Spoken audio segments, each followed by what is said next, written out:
லலிதாம்பிகையினுடைய 1000 திருநாமங்களை கொண்டதுதான் லலிதா சகஸ்ரநாமம். ஒரு நாமம் கூட அதுல ரிப்பீட் ஆயிருக்காது அப்படிங்கிறது தான் இதனுடைய பெரிய ஸ்பெஷாலிட்டி. அதனாலதான் இதை மகா மந்திரம்னு சொல்றோம். வாக்தேவிகளால அருளப்பட்ட இந்த மகா மந்திரத்தை ஹயக்ரீவர் அகத்தியருக்கு உபதேசித்து திருமியச்சூருங்கிற இடத்துக்கு போய் அங்க பாராயணம் செய்ய சொல்றார். அந்த இடத்துக்கு அகத்தியர் போகவும் அம்பாள் நேரடியா காட்சியளித்து இதை படிக்கக்கூடியவர்களுக்கு கல்வி, செல்வம், ஞானம், சகல ஐஸ்வர்யங்களும் வந்து சேரும் அருள் பாலிக்கிறார். லலிதா சகஸ்ரநாமத்திற்கான விளக்கத்தை பாஸ்கர அப்படிங்கிறவர் எழுதியிருக்கார். அன்னையின் அருளால விளக்க உரையை எழுதிய அவரே லலிதா சகஸ்ரநாமத்தினுடைய 1000 நாமங்களிலிருந்து 10 நாமங்கள் மிக முக்கியமானது, போற்றுதற்குரியதுன்னு சொல்லியிருக்கார்.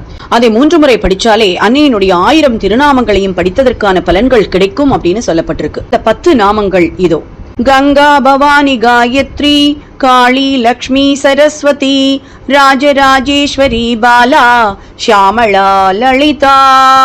இந்த நாமத்தை 3 முறை உச்சரித்து சகல வளமும் பெற்று